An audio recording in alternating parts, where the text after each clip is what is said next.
우리 옆 사람 인사합니다. 예수 믿으면 됩니다. 네. 뭐가 됩니까? 오늘 말씀 제목 하나님의 흠없는 자녀. 예수 믿으면 됩니다. 이 말은요, 우리가 하면 된다, 긍정적인 생각, 적극적인 사고방식, 그 정도가 아니에요. 하나님의 말씀 성경이 우리에게 약속하시고 영적으로 실제적으로 예수 믿으면 구원받게 됩니다. 사도행전 16장 31절에 주 예수를 믿으라, 그리하면 너와 내 집이 구원을 받으리라. 죽으려고 했던 자가 예수 믿고 살게 됩니다. 어떤 문제, 어떤 고난, 재앙이 닥쳐도 예수 믿으면 거기서 건짐을 받게 됩니다. 요한복음 1장 12절 영접하는 자 곧 그 이름을 믿는 자들에게는 하나님의 자녀가 되는 권세를 주셨으니 예수 믿으면 마귀 종로로 타던 자도 하나님의 자녀 됩니다. 우리는 이렇게 현장에 예수 믿으면 된다고 복음 전하는 전도자를 만나고 싶고 전도자로 쓰임받기를 원합니다. 왜냐하면 이런 전도자 만나기가 너무 어려운 시간표가 됐어요. 예수 믿어도 안 되네. 예수 믿어도 소용없네. 예수 믿는다고 되는 게 아니야. 네가 똑바로 살아야지. 예수 믿어도 네가 열심히 살아야지 네가 될 수 있어. 다 안 된대요. 우린 참복음을 듣기를 소원합니다. 예수 믿으면 됩니다. 구원받게 되고 하나님의 자녀 됩니다. 이게 말이 아니라 실제로요, 하나님이 살아계셔서 예수가 그리스도 되셔서 여러분들의 증거 주실 것입니다. 사도행전 1장 8절도 서론에 하나 더 추가해 넣으세요. 오직 성령이 너에게 임하시면 너희가 권능받고 땅끝까지 증인 됩니다. 하나님이 살아계시고 예수는 그리스도요, 그것이 실제 우리의 삶 속에 증거를 허락해 주실 거예요. 한 주간 여러분들이 이 말씀 붙잡고 진짜 하나님이 내게 증거 주시는지 증인돼서 여러분들 현장에 예수 믿으면 된다고 전해주시기를 바랍니다. 자, 오늘 말씀 그래서 예수 믿으면 어떻게 됩니까? 세 가지 정리해 보세요. 첫 번째, 예수 믿으면 하나님이 이루시는 구원 됩니다. 하나님의 사랑으로 구원받은 자녀는 세상과 구별된 거룩함을 이루게 됩니다. 12절 우리 한번들 크게 같이 읽으세요. 시작. 그러므로 나의 사랑하는 자들아, 너희가 나 있을 뿐 아니라 더욱 지금 나 없을 때에도 항상 복종하여 두렵고 떨림으로 너희 구원을 이루라 그랬어요. 세상에 어리석은 학생은요, 선생님이 있을 때만 공부하는 척하고 선생님 없으면 막 마음대로 딴짓하는 학생이에요. 엄마 아빠가 할 때만 볼 때만 잘하는 척하고 없으면 안 하는 어리석은 겁니다. 어떤 막 술을 드시는 어떤 어르신이 이런 말씀을, 나라가 이 모양이니까, 대통령이 이 모양이니까 난 술이나 먹겠다. 나라가 그 모양인데 왜 자기 자신 삶을 그렇게 낭비합니까? 나라가 이상해도 대통령이 이상해도 내가 내 삶을 인도받으면 돼요. 오늘 빌립보 교회는요, 빌립보 교회 성도들에게 말합니다. 나의 사랑하는 자들아, 내가 너희에게 있을 때든지 없을 때든지 항상 복종하며 두렵고 떨림으로 너희 구원을 이루라. 어떤 어리석은 성도는요, 목사님이 있으면 목사님 볼 때는 믿음 생활 잘하고 목사님 안 본다 그러면 내 마음대로 하고 어리석은 성도예요. 하나님은 항상 우리 앞에 함께 하십니다. 근데요, 하나님 앞에 항상 복종하여 두렵고 떨림으로 너희 구원을 이루라. 두렵고 떨림으로 우리가 구원을 이루라고요? 우리가 어떻게 구원을 이룹니까? 율법주의 메시지를 전하는 사람들은 이 성경 구절 얘기하면서 예수 믿는다고 되는 게 아니야. 우리가 똑바로 이 구원을 이루어야 돼. 갖다 쓰는 아주 단골 성경 구절입니다. 우리 힘으로 어떻게 구원을 이룹니까? 근데 어떻게 두렵고 떨림으로 구원을 이루래요? 로마서 8장 15절. 너희는 다시 무서워하는 종의 영을 받지 않냐고 양자의 영을 받음으로 우리가 아빠 아버지라고 부르짖느니라. 하나님이 우리에게 원하시는 건요, 우리가 두려워하는 걸 원치 않으세요. 더 이상 무서워하면 종의 영, 말아들면 쫓겨나는 종이 아니라 우리를 양자, 하나님의 자녀 삼아 주셨습니다. 그럼 이거 두려워할 필요 없어요. 근데 왜 두려워라 그래요? 고린도후서 6장 18절에서 7장 1절 보세요. 너에게 이제는 아버지가 되셨고 너희가 내게 자녀가 되리라. 전능하신 주의 말씀이시나 그런즉 사랑하는 자들아, 이 약속을 가진, 자녀가 된 약속을 가진 우리는 하나님을 두려워하는 가운데서 거룩함을 온전히 이루어 육과 영의 온갖 더러운 것에서 자신을 깨끗하게 하자. 여기서 말하는 두려움은요, 우리가 구원 받을까 못 받을까 우리 힘으로 구원받기 위한 두려움이 아닙니다. 이미 예수 믿고 구원받은 하나님의 자녀가 세상에서 구별되고 세상의 더러운 것에서 깨끗하게 하기 위한 두려움이에요. 하나님의 말씀을 따라가고 세상에서 내가 나오기 위한 그런 하나님 앞에 근신하고 경건하는 그런 마음입니다. 왜 그렇습니까? 우리가 구원받았어도요, 사단 마귀는 우는 사자같이 하나님의 자녀를 공격하고 유혹하고 속이니까요. 마태복음 4장에 보면 이 마귀가 예수님께 했던 3가지 시험 있죠. 근데 오늘은 2번째 시험 잘 보세요. 마귀가 예수님을 성전 꼭대기 교회 옥상으로 데리고 갑니다. 그러면서 말해요. 마태복음 4장 6절에 네가 만약 하나님 아들이거든, 너 하나님 아들이잖아, 그럼 뛰어내려. 그럼 하나님의 사자들, 천사들이 너를 붙들어주고 지켜줄 거야. 아니 왜 멀쩡한 교회 옥상에 올라가서 뛰어내립니까? 그때 예수님이 말씀하셔요. 주 너의 하나님을 시험하지 말라 하셨습니다. 구원받은 하나님의 자녀는 하나님을 시험할 필요 없어요.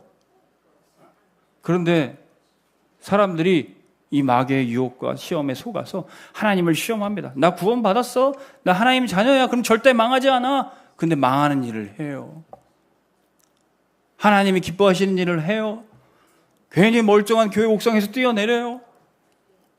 여러분, 희한하게도 교회 다닌 연예인들이 자살한 사람도 많아요. 교회 다녀도 복음의 능력 못 누리니까, 하나님 자녀 축복 못 누리니까 고생하고 힘들어요. 하나님의 자녀는 하나님을 시험할 게 아니라 축복만 누리면 되는 줄로 믿습니다. 그런데 저도 자녀들을 키우다 보니까 이 아이들이 제 인내심을 시험할 때가 있어요. 이따가 숙제해 이렇게 얘기했는데 한 번 얘기해서 안 들을 때가 있어요. 그러면 제 목소리가 점점 커지죠. 그럼 막 화가 납니다. 아이들이 보니까 부모님이 요 정도까지 참아주나? 간 보는 아이들이 있어요. 부모님이 내가 이렇게까지 해도 봐주겠지.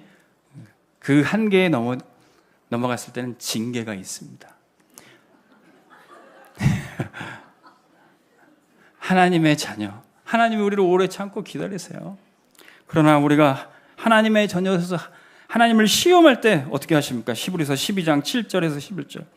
너희가 참음은 징계를 받기 위함이라. 하나님의 아들과 같이 너희를 대우하시나니 어찌 아버지가 징계하지 않는 아들이 있으리요. 징계는 다 받는 것이거늘 너희가 없으면 사생자요 친아들이 아니니라. 버린 자식은 친자식이 아니면 징계하지 않아요.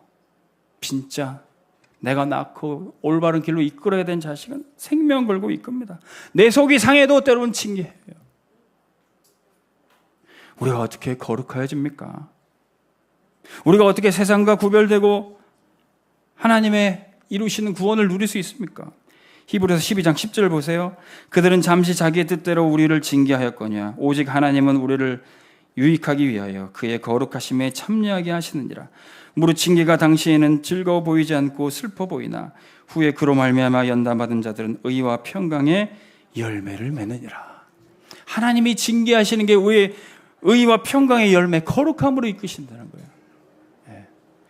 우리 지난주에 우리 김은혜 권사님과 우리 렘넌트 학부모님들이 부모 교육했습니다. 요즘 부모님들은 아이들을 훈육하는 게 혹시나 아이가 상처가 될까 봐, 혹시나 아이에게 문제가 될까 봐 전혀 지도를 안 한대요. 그래서 학교 선생님들이 너무 힘들다는 거예요. 우리 자랄 때는 얼마나 많이 혼나고 맞았습니까? 맞은 자식들은 곁길로 가지 않아요. 하나님이 징계하신 자녀 반드시 거룩함으로 온전함으로 인도하여 주실 줄로 믿습니다. 그래서 그걸 두려워하지 않고요. 두 번째, 예수 믿으면 우리가 어떻게 하나님이 이루시는 구원을 받습니까? 우리 안에 성령께서 하나님 뜻이 나의 소원되게 하사 이루게 하신다는 거예요. 13절 같이 읽습니다. 너희 안에서 행하시는 이는 하나님이시니 자기의 기쁘신 뜻을 위하여 너희에게 소원을 두고 행하게 하시나니. 바로 다음 말씀에 나오잖아요. 우리 힘으로 구원을 이루는 게 아닙니다. 너희 안에 행하시는 이 하나님이 계신다. 우리의 구원을 이루어 주시는 분. 근데 우리 속에 계시는 그 하나님은 누굽니까? 성령 하나님. 성령님은 뭐 초능력도 아니고 비인격적인 분이 아닙니다. 우리 속에 실제 살아계시고 말씀하시고 인격적으로 성부 하나님과 성자 예수 그리스도와 동일한 영광과 경배와 찬양을 받으시기에 합당하신 하나님이십니다. 여러분 그 성령 하나님의 인도 받으시고 순종하실 때 하나님의 뜻이 이제 내가 간절히 원하는 소원이 되고 이루게 하신다는 거예요. 본래 우리는요 말씀대로 못 삽니다. 그러나 성령께서 우리에게 예수를 그리스도로 주라 시인하게 하시고 성령께서 우리를 말씀 듣는 예배 자리로 인도하시고 성령께서 우리를 기도의 자리로 인도하신 줄 믿습니다. 그래서 여러분들 성령께서 여러분들 감동 주시고 인도하실 때 그걸 소멸하지 마시고 순종하시기 바랍니다. 예. 아들아 오늘 좀 기도하러 가야 되겠다. 딸아 렘넌트 위해서 기도해라. 이런 감동 주실 때 여러분 기도의 자리로 인도받으시기 바랍니다. 본래 여러분들이 그런 분이 아니세요. 근데 성령께서 인도하시니까 우리를 말씀 듣는 자리로 기도의 자리로 인도하시는 거예요. 이건 내 생각이 아니라는 겁니다. 어이구 이런 생각 왜 갑자기 들어? 누르지 마시고 성령께서 여러분들에게 감동 주실 때 인도하시기 바랍니다. 갈라디아서 5장 16절 23절에 육체의 소욕과 성령의 소원이 서로 부딪히고 다툰다고 그랬어요. 그러나 우리가 성령께서 원하시는 그 소원의 뜻대로 행할 때 육체의 일을 멀리하고 성령의 9가지 열매를 맺게 되는 것입니다. 갈라디아서 5장 19절에 육체의 일은 분명하니 곧 음행과 더러운 것과 호색과 우상숭배, 주술, 원수 맺는 것, 분쟁, 시기, 분냄, 당짓는 것, 분열, 이단, 투기, 술 취함, 방탕함 그와 같은 것들은 전에 너희에게 경계한 것 같이 경계하노니 이런 일을 하는 자들은 하나님 나라를 유업을 받지 못할 것이요. 육신의 일은 분명합니다. 이거는 뭐 애매한 게 아니에요. 확실히 망할 일, 확실히 하나님 나라 천국 축복을 누리지 못하는 지옥같이 살게 되는 일들이에요. 그런데 왜 사람들은 이 죄에 빠지게 될까요? 오늘 아침에 일어나서 나는 꼭 이 죄를 질 거야 결단하고 결정하는 사람은 없습니다. 근데 왜 이 죄에 빠지게 될까요? 죄도요 약속을 줘요. 마귀도 메시지를 줍니다. 이 선악과를 먹으면 네가 하나님같이 될 거야. 네가 행복할 거야. 우상숭배하는 사람들은 그 메시지를 받고 내가 여기다 절하면 내가 복을 받을 거야. 이 부족을 쓰면 내 자식이 잘 될 거야. 그 약속을 줘요. 그걸 믿으니까 거기 빠지게 되는 거예요. 음행하는 사람들은 내가 이걸 하면 행복할 거야. 거기에 빠지게 되는 거예요. 술 취하고 방탕하는 사람 내가 이렇게 하면 기분이 좋아질 거야. 그래서 타락되어지는 거예요. 우리가 여기서 어떻게 빠져나올 수 있습니까? 육신의 일보다도 성령의 일, 성령께서 소원하시는 게 내게 더 큰 기쁨이 될 때, 할렐루야. 성령님의 일들이 나의 소원이 될 때, 나의 간절한 것이 될 때 우리는 그것을 택하지 않고 성령의 소원하시는 것을 택하게 됩니다. 데살로니가전서 5장 16절 22절 항상 기뻐하라 쉬지 말고 기도하라 범사에 감사하라 이것이 너희를 향하신 하나님 뜻이니라. 말씀 듣는 것이 내게 꿀송이보다 더 달아요. 기도하는 이 시간이 가장 행복한 시간이에요. 전도 현장에서 나를 전도자로 쓰시는 것이 이거 기쁨이에요. 그러니 이 하나님의 뜻을 우리가 선택하게 되는 것입니다. 그래서 우리 렘넌트들 아직은 말씀 듣는 것보다 게임하는 게 더 좋아할 수도 있어요. 근데 맛을 보면 돼요. 우리 렘넌트들이 맛을 보면 돼요. 어제 우리 중등부 렘넌트들이 수련회 갔다가 구시기도에 나왔더라고요. 아직은 하나님 앞에서 기도하는 것보다 친구들끼리 얘기하는 게 더 재밌을 수 있어요. 근데 하나님 앞에서 기도하고 하나님의 음성을 듣고 내 마음을 하나님께 드리는 것, 이게 진짜 행복한 건 한 번 맛을 보면 돼요. 이번 여름 성경학교 렘넌트 데이 때 체험하시길 바랍니다. 맛을 볼 수 있어요. 진짜.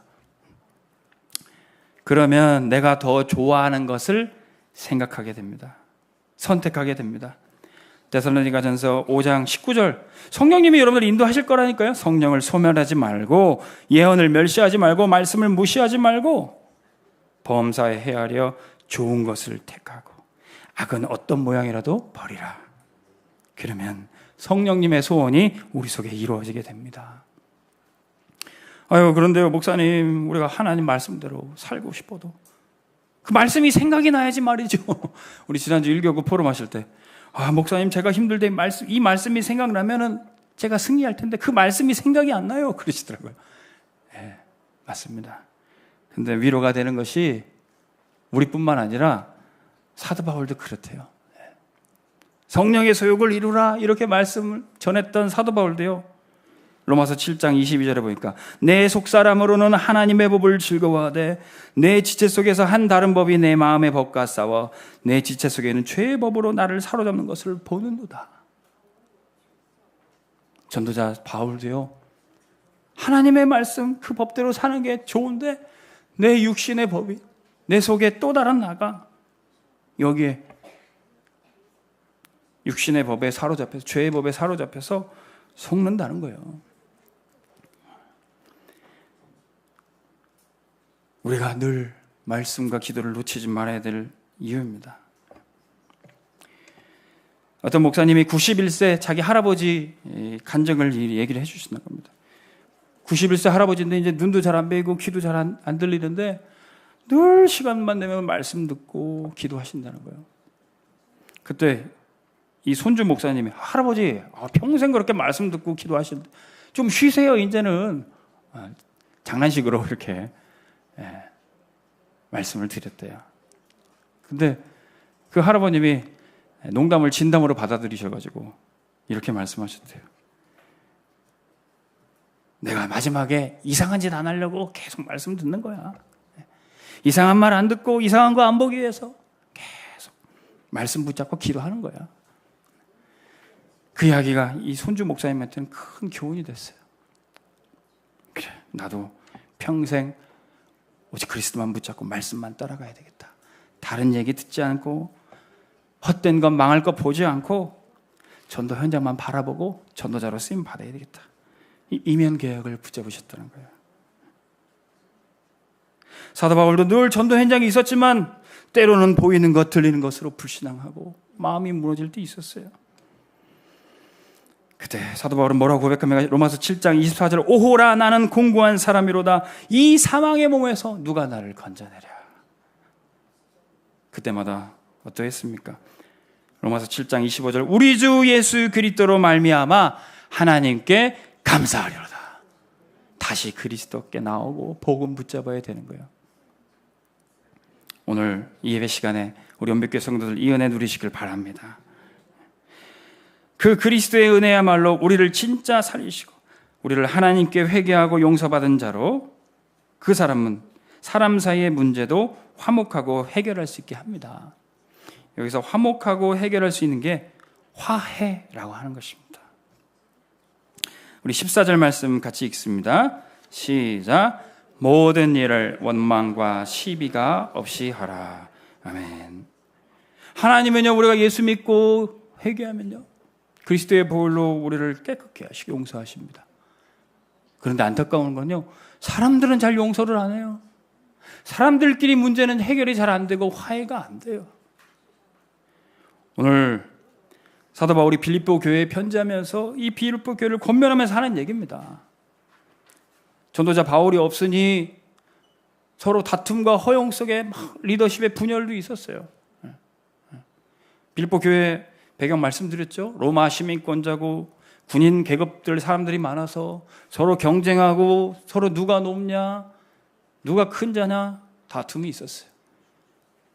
더군다나 바울이 없으니, 지도자가 없으니 리더십이 분열되고 다툼이 있었습니다. 유오디아와 순두계, 서로 하나 되지 못하고 대립했던 겁니다. 다 같이 예수 믿고 구원받은 하나님의 자녀인데 하나님께는 용서받았는데 서로 형제 자매 간에는 원망과 시비가 있었고 화해되지 않았어요.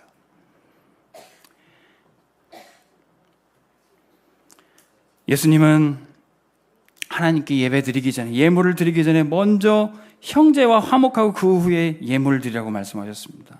마태복음 5장 23절 24절에 보니까요, 그러므로 예물을 제단에 드리려다가 거기서 내 형제에게 원망 들을 만한 일이 있거든 생각나거든 예물을 제단 앞에 두고 먼저 가서 형제와 화목하고 그 위에 와서 예물을 드리라. 혹시 너를 고발하는 자와 함께 길이 있을 때 급히 사과해라. 그 고발하는 자가 너를 재판관에 내어주고 재판관이 옥리에게 내어주어 옥에 가둘까 염려하라. 하나님은 용서하시는데 사람은 용서하지 않고 고소하고 고발하는 것입니다. 그때 진짜 하나님께 회개하고 용서받은 사람은 사람 사이의 문제도 풀 수 있는 지혜와 능력을 주실 줄 믿습니다. 법이 얼마나 무서운지요. 그 법 하나, 작은 것 하나라도 어기면 순식간에 죄인이 돼요. 저도 최근에 이 법이 얼마나 무서운지 한 사건을 경험했는데, 우리나라 이 소방법이 아주 엄격하게 되어 있습니다. 그 아파트에도 그 주차장에 보면은 소방차만 세울 수 있는 소방차 주차 공간이 있어요. 근데 거기에 다른 차가 세우면은 100만 원 벌금 묻습니다. 근데 저희 지금 아파트가 아직 주차 질서가 바로 안 돼가지고 공간도 부족하니까 막 주차를 막 하다 보니까 그 소방차에도 막 주차 공간에 주차하는 경우가 발생해요. 그래서 아파트에서 방송도 나오더라고요. 소방차 주차 공간에 절대로 하지 말라고. 근데 제가 그거를 듣고 흘려들었어요. 근데 어떤 아주 용감한 시민분이 거기다 주차를 하면 소방차에 신고를 해가지고 막 아파트 주민들과는 막 싸움이 나고 다툼이 일어나고 막 그런 일도 벌어졌다 그러더라고요. 근데 저도 모르게 저도 주차를 했는데 바퀴 한쪽이 거기 소방차 공간에 딱 걸려있던 거예요. 소방서에서 전화 왔습니다. 당신 벌금 물을 수 있다고. 저도 너무 갑자기 당한 일이라 당황을 해가지고 너무너무 죄송합니다. 그 자리에서 얼마나 사과를 했는지 몰라요. 물론 벌금 100만 원 생각하니까 아찔하더라고요. 근데 생각해보니까 이게 너무 큰 잘못이더라고요.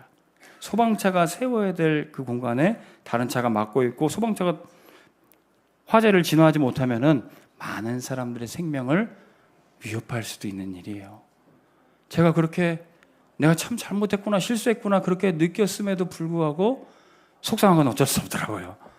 그러다 어느 날 제가 쓰레기를 버리고 재활용품 정리하는 곳으로 갔는데 어떤 차가 또 그 소방차 공간에 딱 세웠더라고요.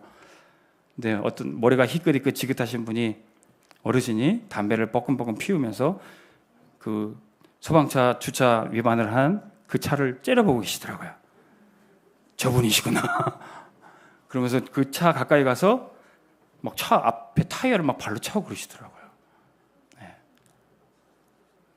근데 제가 재활용 정리를 하다 보니까 뭐라고 글씨가 써 있어요. 재활용장에서 흡연하지 마세요. 흡연 공간에서 흡연하세요. 그랬거든요. 옳았구나. 제가 그 어르신한테 찾아가서 앞에 가서 말씀드렸습니다. 당당하게 어르신 흡연 장소에서 흡연하십시오. 이것도 신고하시려고 그러세요? 제가 그 말은 못했지만 근데 제가 그렇게 딱 어르신께 쏘아붙이니까 묵었던 채증이 싹 내려가는 느낌이었습니다. 속이 시원해지더라고요.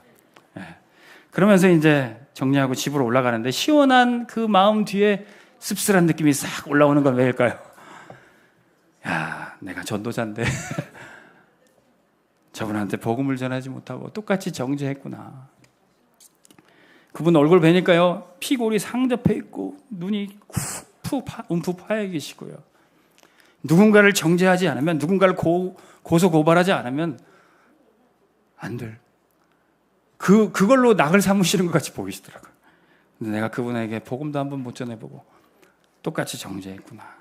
이런 수준 가지고는 세계복음 못하겠구나.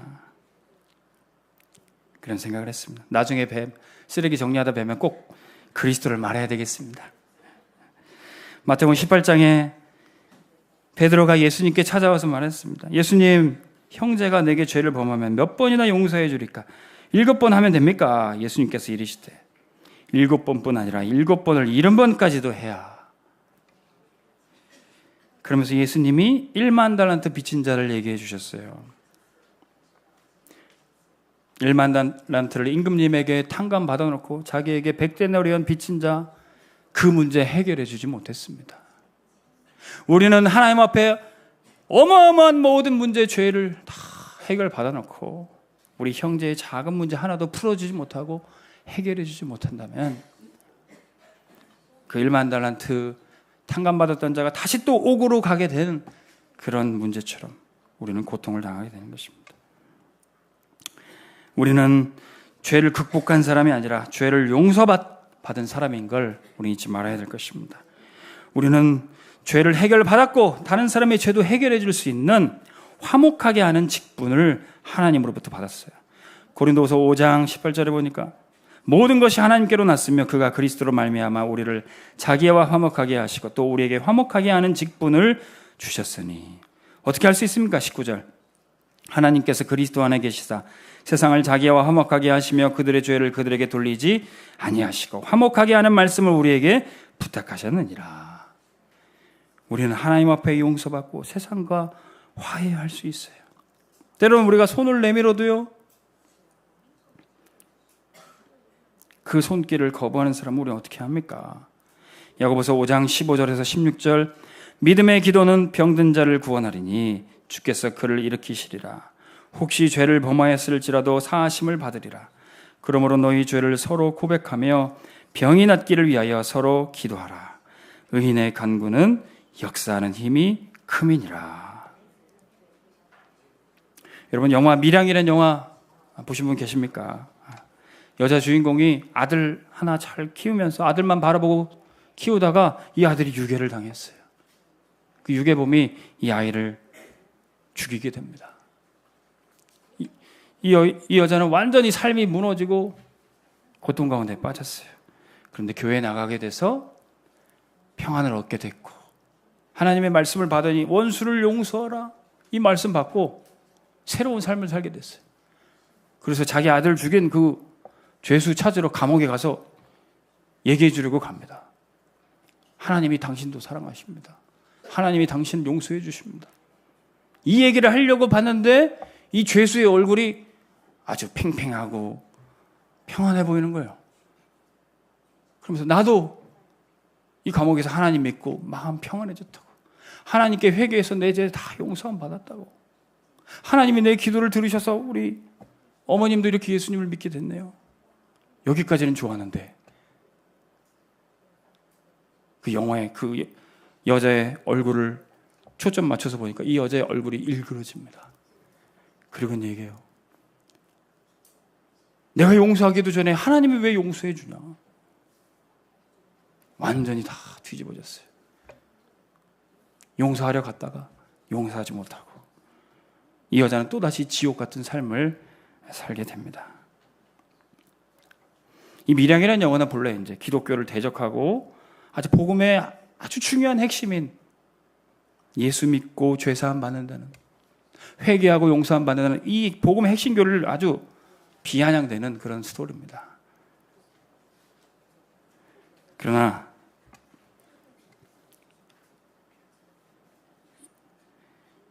하나님의 용서를 받고 형제를 용서하지 못하는 사람이 얼마나 지옥같이 사는지 그 모습은 잘 보여주고 있어요.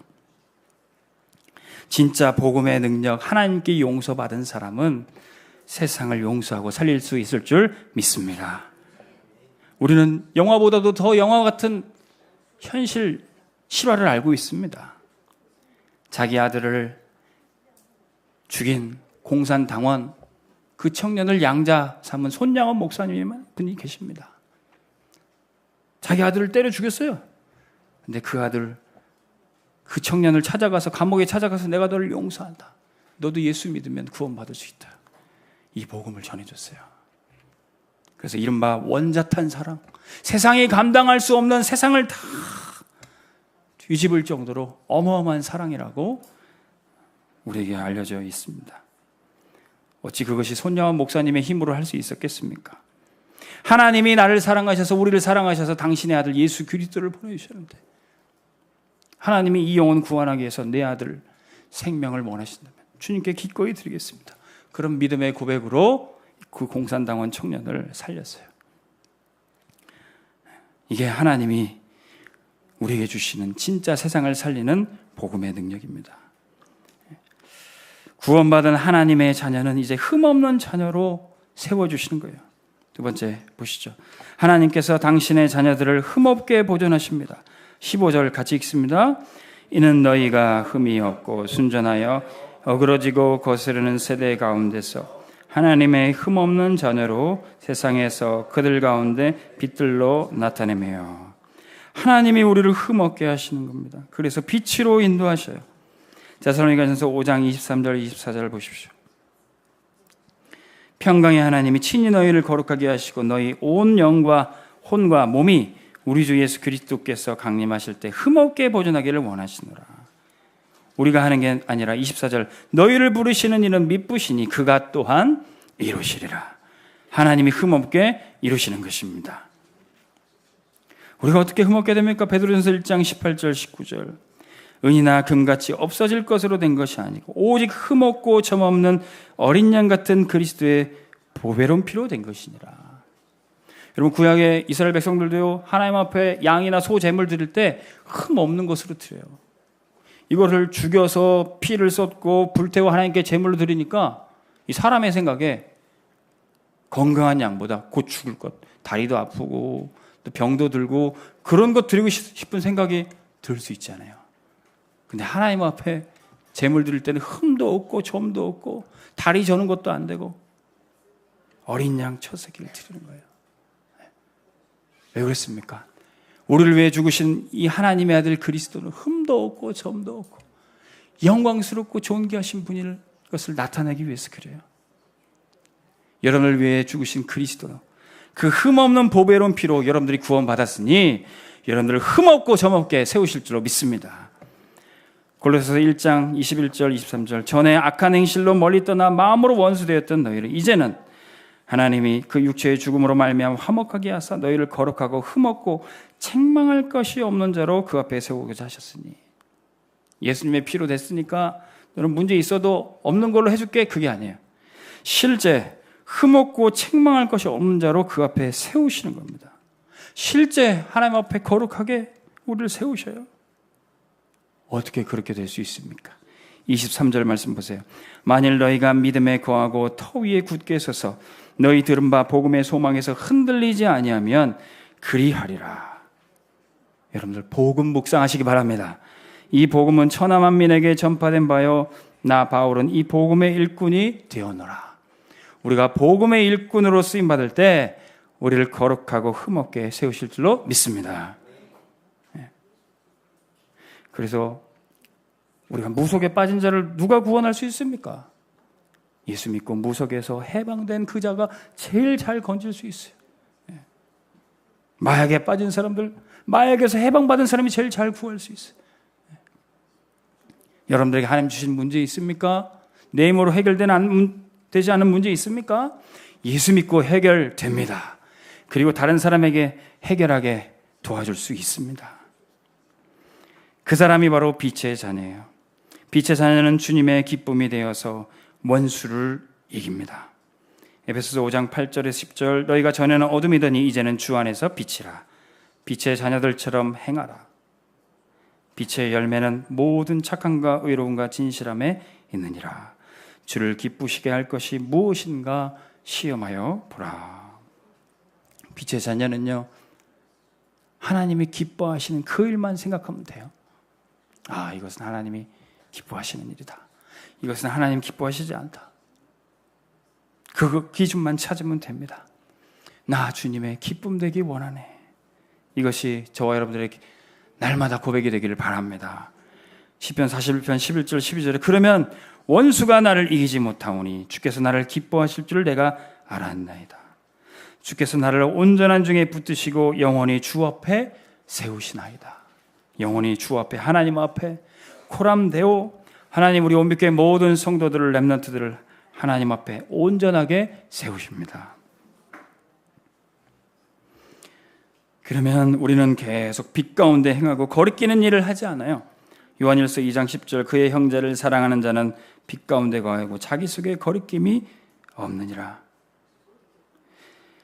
13절에 아비들아, 내가 너희에게 쓰는 것은 너희가 태초부터 계신 일을 알았으며 청년들아, 내가 너희에게 쓰는 것은 너희가 악한 자를 이기었습니다. 어둠의 일을 하는 사람은요, 계속 어둠 속을 파고 들어갑니다. 빛을 점점 멀어져요. 그러나 빛 가운데 거하는 사람은 오히려 빛으로 나오고 빛 가운데서 거리낄 것이 하나도 없어요. 오늘 이 예배 속에 여러분들이 자유함을 얻고 하나님 앞에 아무것도 거리끼는 것 없이 온전히 서시기를 주님의 이름으로 축원합니다. 그러면 그 사람은 생명의 말씀을 따라가며 주 안에서 자랑할 것이 있습니다. 우리 16절 같이 읽습니다. 생명의 말씀을 밝혀 나의 다름질이 헛되지 아니하고 수고도 헛되지 아니하므로 그리스도의 날에 내가 자랑할 것이 있게 하려 함이라. 바울이 필립보 교회에 권면하면서요, 여러분들이 이제는 다툼과 허영으로 하지 말고 서로 원망과 시비하지 말고 하나님 앞에서 내가 여러분들 위해서 수고한 것이 이게 자랑할 것이 되도록 인도받아라, 생명의 말씀을 따라가라 권면하는 것입니다. 예수는 그리스도, 이 생명의 말씀 복음 따라가는 사람은 말씀대로 사는 게 더 쉬워요. 내 생각, 내 기준, 내 욕심대로 사는 게 그게 더 힘들고 말씀대로 사는 게 더 쉬워요.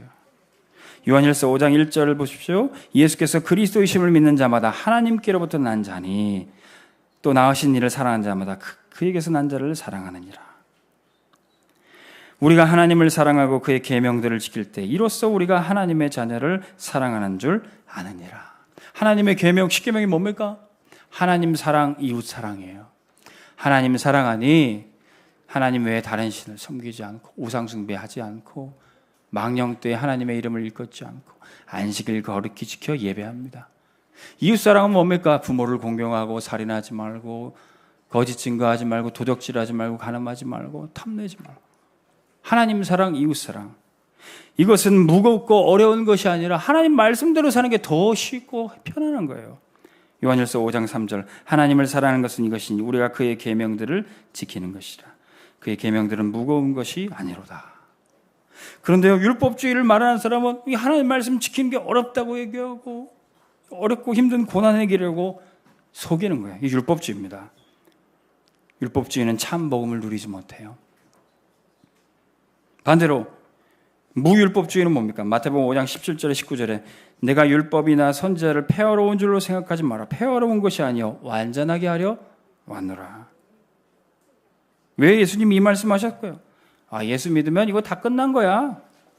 이런 거 안 지켜도 돼. 율법이나 선지자를 폐하러 오해를 하니까 예수님이 이 말씀하시는 겁니다. 내가 진실로 너에게 이르노니 천지가 없어지기는 율법의 1.1획도 없어지지 아니하리라. 그리고 이 하나님의 말씀을 가르치는 자들 영적 수준에 대해서 말씀하셨어요. 19절에 그러므로 누구든지 이 계명 중에 지극히 작은 것 하나라도 버리고 또 그같이 사람을 가르치는 자는 천국에서 지극히 작다 일컬음을 받을 것이요 누구든지 이를 행하며 가르치는 자는 천국에서 크다 일컬음을 받으리라. 무율법주의를 말하는 사람은 뭐라 그래요? 예수 믿으면 이거 다 끝났다. 마음대로 살아도 된다. 이게 마귀가 속이는 거라 그래요. 말씀드렸어요. 우리 렘넌트들은 하나님의 말씀 작은 것 하나라도 소중히 여기고 영적 서밋으로 천국의 가장 큰 자로 가기를 주님의 이름으로 축복합니다. 우리 온빛교회 성도들은 하나님의 말씀 하나하나 그 말씀대로 사는 것이 편하고 행복한 은혜 누리시길 바랍니다. 그러면 참 복음의 능력을 실제 누릴 수 있어요. 고린도전서 1장 27절 30절 세상에 미련한 것들을 택하사 지혜 있는 자들 부끄럽게 하시려고 강한 것들을 부끄럽게 하시려고 하나님께서 세상에 천한 것들과 멸시받는 것들을 없는 것들을 택하사 있는 것들을 택하시고 이는 아무 육체도 하나님 앞에서 자랑하지 못하게 하려 하심이라. 세상에 힘있고 능력 있는 그 사람들 통해서 복음 누리하지 않으시고 힘도 없고 능력도 없고 지혜도 부족한 우리에게 복음을 누리게 하셨어요. 그게 뭡니까? 30절. 너희는 하나님으로부터 나서 그리스도 예수 안에 있고 예수는 하나님으로부터 나와서 우리에게 지혜와 의로움과 거룩함과 구원함이 되셨으니. 31절이 빠졌는데요. 그러면 주 안에서 자랑할 것이 있느니라. 우리가 복음의 능력을 누리면 세상에서 거리끼는 것, 부끄러운 것이 없는 정도가 아니라 자랑할 것이 있어요. 예수 믿으면 진짜 되네? 우리 랩런트들 예수 믿으니까 진짜 언약 붙잡으니까 공부가 되네? 서밋이 되네? 예수 믿으니까 진짜 전도가 되네? 경제가 되네? 자랑할 것이 있어요. 하나님이 이 증거 여러분들에게 주시길 바랍니다. 세 번째, 하나님께 쓰임받는 전도자. 왜 하나님이 우리를 구원하시고 흠없는 자녀로 세우셨습니까?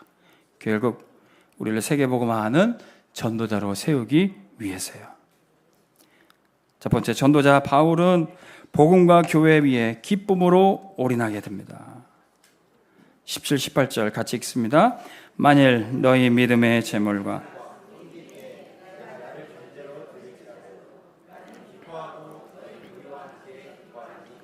이와 같이 너희도 기뻐하고 나와 함께 기뻐하라. 아멘. 전도자는요, 복음과 교회에 모든 것을 다 쏟아 생명까지 드리는 올인을 합니다.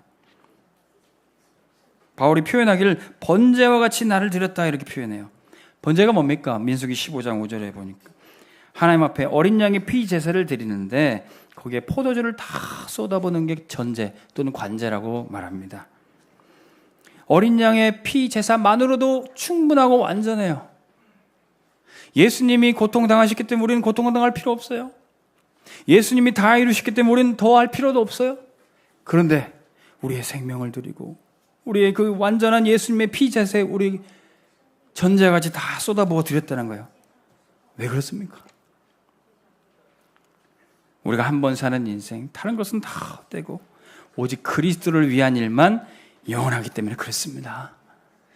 바울은 자신의 인생을 다른 일에 드리지 않고 이 하나님 나라와 세계복음화 위에 드리겠다는 것이죠. 디모데후서 4장 6절 7절에 전제와 같이 내가 벌써 부어지고 선한 싸움을 다 싸웠다.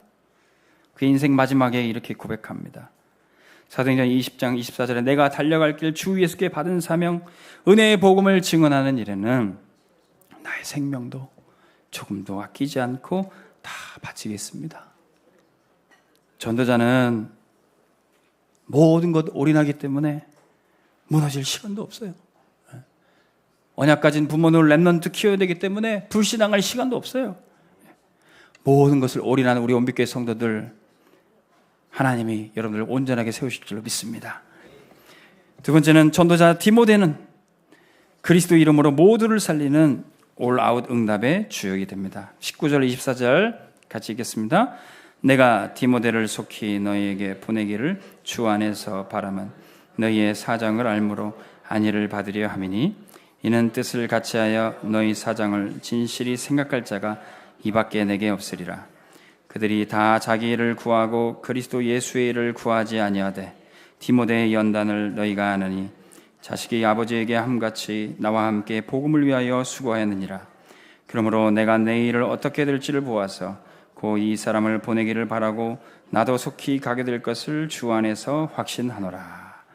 바울이 옥에 갇혀 있으니까 이 디모데를 빌립보 교회에 심부름 보냅니다. 이 디모데처럼 이 교회 모든 성도들 잘 안위하고 위로하고 모든 사정을 잘 소통할 그런 사람이 없다는 거예요. 왜? 그 디모데는 바울과 함께 복음 사역하면서 바울을 영적인 아버지로 따르고 많은 훈련들을 받았습니다. 이 디모데가 어떻게 사역했는지 보세요. 디모데전서 5장 1절에서 2절 늙은이를 꾸짖지 말고 권하되 아버지에게 하듯 하고 젊은이에게는 형제에게 하듯 하고 늙은 여자는 어머니에게 하듯 하고 젊은 여자에게는 온전히 깨끗함으로 자매에게 하듯 하라. 바울에게 이런 지도를 받았어요. 모든 세대 위아래 옆을 보면서 젊은 세대 어른 세대를 다 소통하면서 살렸습니다. 단순히 소통하고 위로만 했습니까? 디모데후서 4장 2절 5절 너는 말씀을 전파하라. 때를 얻든지 못 얻든지 항상 힘쓰라. 5절 보세요. 너는 모든 일에 신중하여 고난을 받으며 전도자의 일을 하며 내 직무를 다하라. 말씀으로 복음으로 모든 성도들을 돌보고 살렸다는 것입니다. 우리 운백교회 모든 교육자들은 이 사명 감당하기를 소원합니다. 우리 렘넌트들과 우리 중직자들과 우리 모든 어른들, 우리 아이들 다 살리는 교육자로 인도받기를 소원합니다. 바울은 또 누구를 심부름 보냈습니까? 전도자 에바브로디도를 보냈는데 그는 질병과 근심 가운데서도 살아나는 올 체인지 재창조의 증인이 됩니다. 25절, 30절 같이 읽겠습니다. 그러나 에바브로디도를 너희에게 보내는 것이 필요한 줄로 생각하노니 그는 나의 형제요 함께 수고하고 함께 군사된 자요 너희 사자로 내가 쓸 것을 돕는 자라. 그가 너희 무리를 간절히 사모하고 자기가 병든 것을 너희가 들은 줄을 알고 심히 근심한지라. 그가 병들어 죽게 되었으나 하나님이 그를 긍휼히 여기셨고 그뿐 아니라 또 나를 긍휼히 여기사 내 근심 위에 근심을 면하게 하셨느니라. 그러므로 내가 더욱 급히 그를 보낸 것은 너희로 그를 다시 보고 기뻐하게 하며 내 근심도 덜려 함이니라. 이러므로 너희가 주 안에서 모든 기쁨으로 그를 영접하고 또 이와 같은 자들을 존귀히 여기라. 그가 그리스도의 일을 위하여 죽기에 이르러도 자기 목숨을 돌보지 아니한 것은 나를 섬기는 너희의 일에 부족함을 채우려 함이니라. 에바브로디도의 중요한 사역은요, 빌립보 교회가 봉헌한 헌금을 가지고 사도 바울에게 전달하면서 그 전도 사역을 도왔어요. 근데 자기가 병들어서 쓰러졌음에도 불구하고 그거를 아랑곳하지 않고 자기 몸은 챙기지도 않고 그 일을 지속했습니다. 근데 나중에는 이 병이 들었다는 것이 빌립보 교회에 전해지니까 빌립보 교회가 근심하게 된 거예요. 기도하지만 또 그 소식을 듣고 에바브로디도도 교회에 내가 이렇게 근심을 끼쳐서 근심이 되는 것을 이제 알게 됐습니다. 이 모든 사정을 알고 바울 또한 근심하게 됐다고 얘기합니다. 그래서 에바브로디도를 보냈는데 하나님이 은혜 주셔서 이 에바브로디도가 치유받게 됩니다. 예수 믿으면 치유됩니다. 치유받고 교회 모든 사역들을 잘 감당할 수 있게 됐어요. 그래서 바울의 근심도 덜어지게 됩니다. 시편 118편 17절에 보니까 내가 죽지 않고 살아서 여호와께서 하신 일을 선포하리로다. 우리 김남숙 권사님 치유받으시고 하나님이 하시는 일 간증하시고 선포하시기 바랍니다. 네, 오늘 또 중요한 병원에 검사 있으시다고 합니다. 우리 모든 성도님들 함께 기도해 주시고 함께 협력해 주시기 바랍니다. 하나님이 왜 전도자에게 그냥 평안히 전도하고 아무 문제 없이 인도하시면 좋은데 왜 이런 질병도 주시고 근심도 주실까요? 하나님 뜻대로 하는 근심이 있어요. 세상의 근심은요, 우리를 망하게 하지만 하나님 뜻대로 하게 하는 근심이 있습니다. 오늘 말씀 본문은요, 두렵고 떨림은 너희 구원을 이루라. 근심이 있다. 이 두려움으로 시작해서 근심으로 끝납니다. 저도 어제 말씀 준비하면서 새벽 2시까지 잠을 못 이루겠더라고요. 이 말씀을 내가 우리 성도님들이 어떻게 전달하고 심부름할까? 사도 바울도 이 메시지를 전하면서요, 많은 근심이 있었습니다. 고린도후서 7장 8절에서 11절. 그러므로 내가 편지로 너희를 근심하게 한 것은 후회하였으나 지금은 후회하지 아니함은 그 편지로 너희로 말미암아 잠시만 근심하게 한 줄을 알미라. 하나님 뜻대로 하는 근심은 어떻습니까? 10절. 하나님 뜻대로 하는 근심은 후회할 것이 없고 구원에 이르게 하는 회개를 이루는 것이요. 바울이 전할 메시지가 성도들에게 근심이 된 것처럼 보이지만 그것이 어떤 역사가 일어났습니까? 11절. 보라, 하나님의 뜻대로 하게 된 것이 근심이 너희로 얼마나 간절하게 하며 얼마나 변증하게 하며 얼마나 분하게 하며 얼마나 두렵게 하며 얼마나 사모하게 하며 얼마나 열심히 있게 얼마나 바르게 하는가. 너희가 그 일에 대하여 일체 너희 자신의 깨끗함을 나타내었느니라. 하나님의 말씀이 우리를 회개하게 하고 근심하게 한다면 결국 우리를 갱신시킬 줄로 믿습니다. 결론의 말씀, 우리는 이제 예수 믿고 아무도 빼앗을 수 없는 구원을 받았습니다. 때로는 우리의 실수에도 마귀의 유혹에도 이 구원은 빼앗을 수 없어요. 이 구원의 축복 잘 누리고 하나님의 흠없는 자녀로 서시고 전도자로 쓰임받기를 주의 이름으로 축원합니다. 우리 약속의 자녀 찬양하고 말씀 붙잡겠습니다.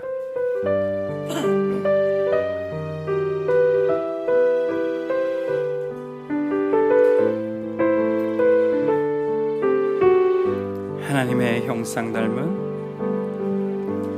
하나님의 형상 닮은 약속의 사람아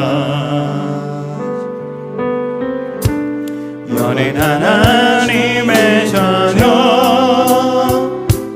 하나님의 사람 하나님의 형상 닮은 하나님의 형상 닮은 약속의 사람아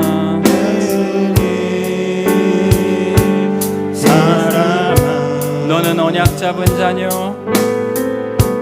너는 언약 잡은 자녀 승리의 사람 세상의 지식을 네 앞에 산이 될 때에 기도의 줄 잡고 담대히 십자가의 예수님 모든 것 이루셨네 너 옆에 말고 감사로서 기도하니 하나님의 내게 손이 함께하네 불꽃같은 높은 자로 너를 지키시다 너 약속은 자네 주체 바라보며 세상 가운데서 우리 두 손 들고 찬양합시다. 하나님의 능한 손 하나님의 능한 손이 함께하네 불꽃같은 높은 자로 너를 지키시다 너 약속은 자네 주체 바라보며 세상 가운데서